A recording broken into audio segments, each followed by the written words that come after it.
Hey everyone, Alyssa Lebrecq, nutritionist and gut expert. Listen, I had someone message me earlier today and they said to me, Alyssa, I feel horrible. And yet I still can't seem to get myself to do what I need to do to feel better.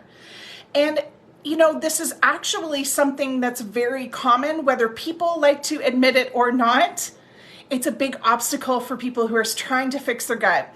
And so I wanted to share with you the things that really hold people back from doing what they actually need to do. And I got to be honest with you.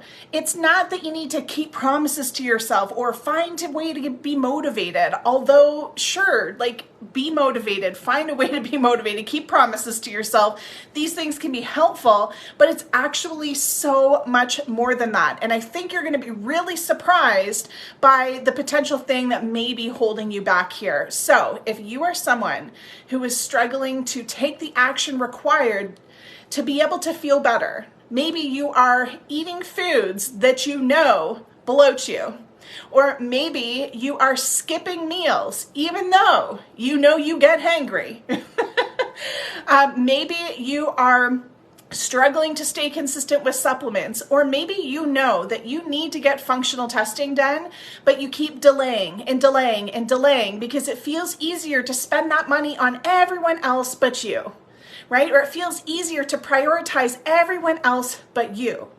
And so we have to really unpack what's actually holding you back here. So make sure you stay till the end because there's 3 core things that we're going to dive into. And I want to hear from you at the end to know which one is your obstacle, which one you're struggling with most. All right, so here, let's dive in. I'm going to teach you a really cool exercise that one of my mentors shared with me, and that is the table game. All right, listen, one of the ways that we can get really clear on why we're not doing the actions and taking care of ourselves in order to change the very real constipation or diarrhea, acid reflux, abdominal pain that's going on for us. The reason that we are choosing to sit in our pain is often because of the people that we would put around our table. Now, what do I mean by that? I want you to grab a quick pen and paper, or you can do this in your head if you prefer.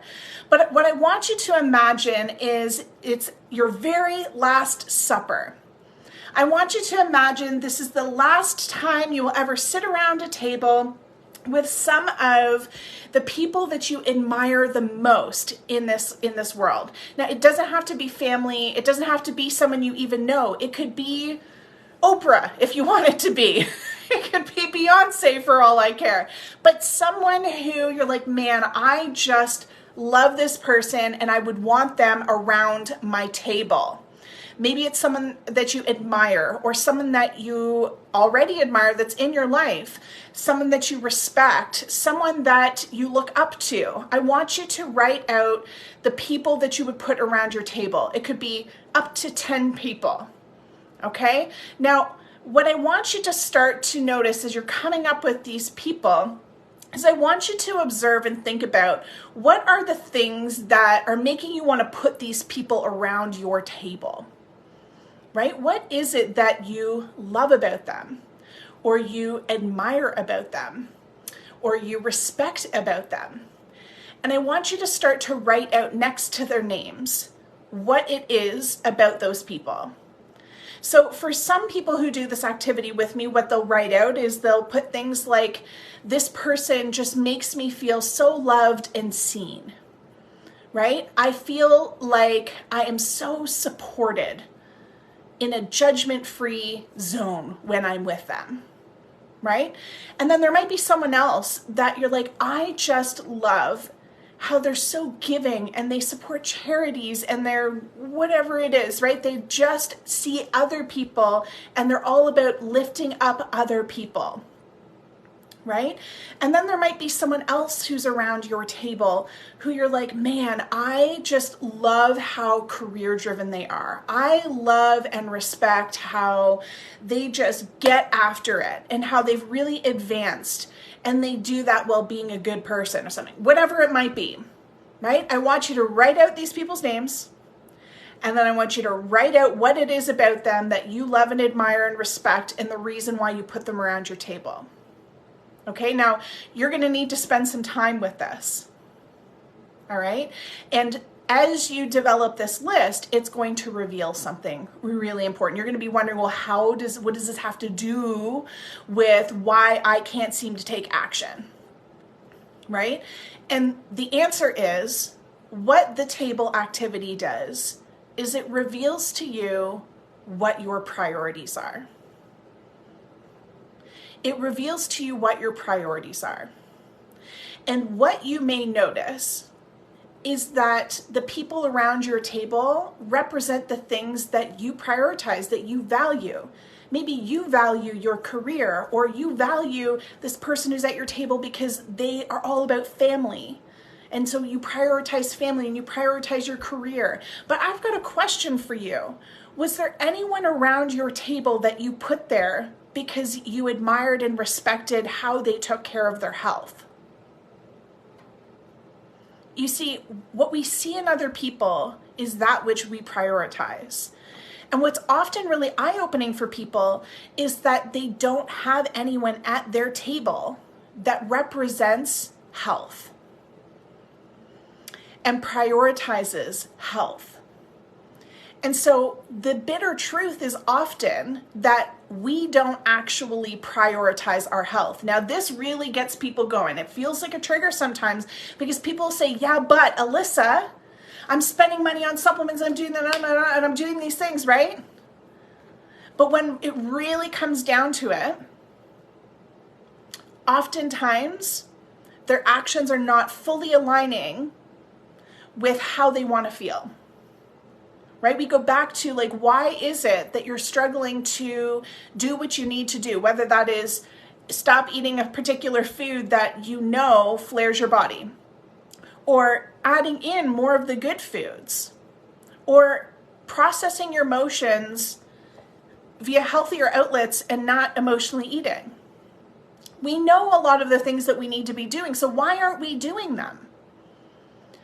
And again, oftentimes it goes back to we want to prioritize our health. But what's really revealing is oftentimes we're actually not. And so that's the first thing that I really want you to sit with and explore is, am I honestly prioritizing my health? Because what prioritizing is, it means that no matter what is happening, health is my priority, right? I take care of my health. No matter what is happening, I still make sure that I get fed a good meal. No matter what is happening, I still make sure that I can prioritize rest. No matter what is happening, I get my water in. No matter what is happening, I'm regulating my stress response. And that's not usually what happens for people. You see, over the years, I've had people say, oh, I can't fix my gut right now because I just started a bathroom renovation. And I'm like, cool, you're prioritizing the bathroom. And there's nothing good or bad about that. But you can't say that you're prioritizing your health and you want to really fix your gut if there are other things that are coming before it. Right? Or if it's just not on the priority list. You see, you could reno your bathroom and prioritize your health, right? But when we start to hear things like, if you're saying, oh, I can't do that right now because of XYZ, that is a symptom of you not prioritizing your health.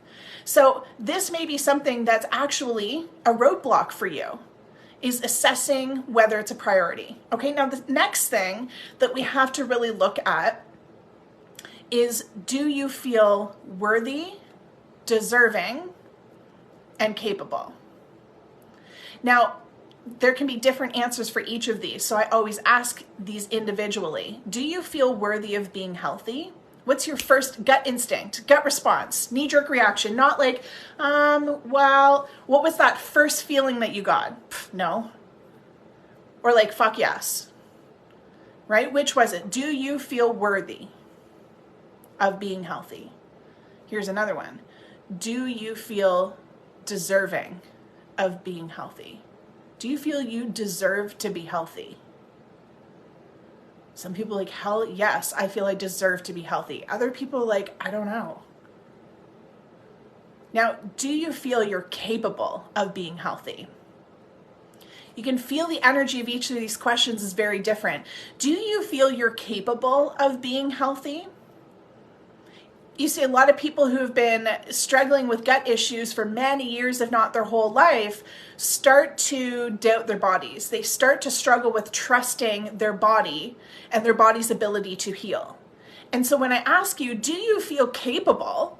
It's not only do you trust yourself to go and take the actions, do you feel like you are capable of taking the actions required to fix your gut, but also do you feel your body is capable of healing?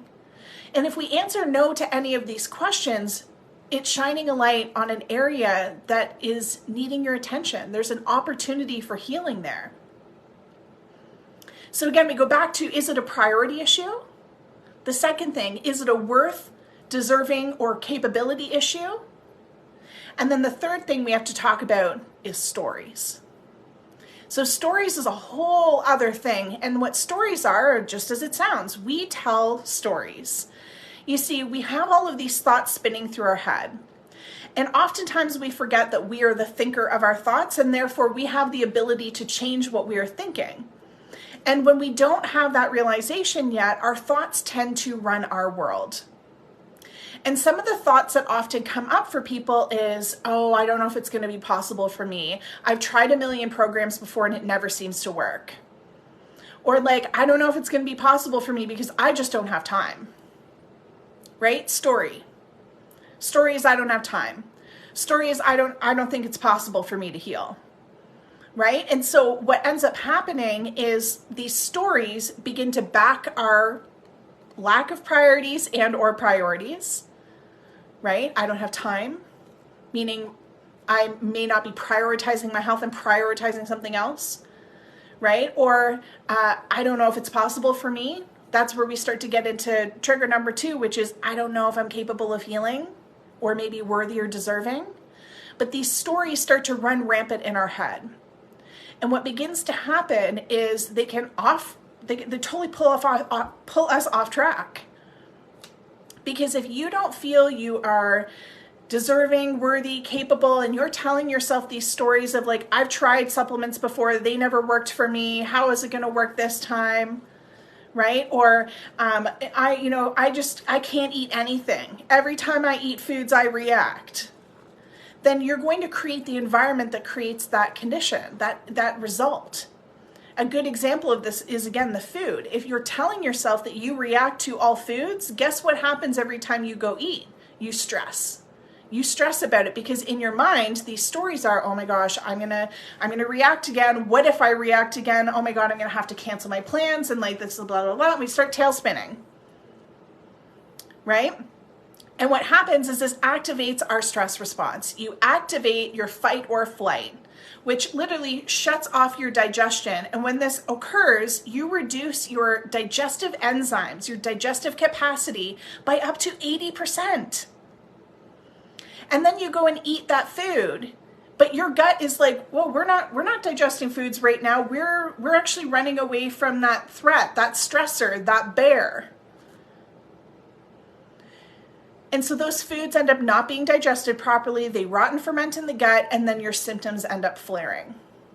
And then what happens is we fall into confirmation bias, where your mind begins telling more stories like, see, I told you so. And so then it starts to feed back into, well, there's no point in prioritizing my health because it never works anyways. And then we start to go back into, see, I'm not capable. And it all starts to feed into itself. And so we first have to check in and go, where is the roadblock happening? Am I not prioritizing? Am I feeling unworthy, undeserving, or incapable? And then assessing honestly what stories you're telling yourself that may be perpetuating the problem for you. Because oftentimes when we assess these 3 things, we can really find some great opportunities to make new choices, think new thoughts, and really show up differently for ourselves. And you see, no supplement and no food is going to get you out of this cycle. It is bringing your mind and becoming conscious of these patterns that you're stuck in. So is it that the programs that you've tried before didn't work? Is it the supplements that you tried before didn't work? Or was it that you weren't working at it? Because underneath there was some block here, one of the three things we've just mapped out, that's taking you and sabotaging your success. All right, so I would love to hear from you in the comments. Let me know which of these three things is the main. I mean, we all can sometimes struggle with a bit of all. So I'd love to know, what is the main one that you're struggling with? Are you struggling to prioritize health and put people around your table that you admire for being healthy, right? Or do you feel like you are unworthy, undeserving, or not capable?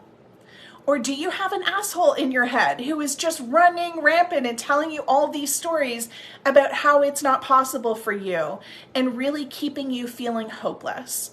Let me know in the comments, and I would love to be able to support you guys. So we'll chat in below once we hear from you, and we'll see you guys next week. Bye.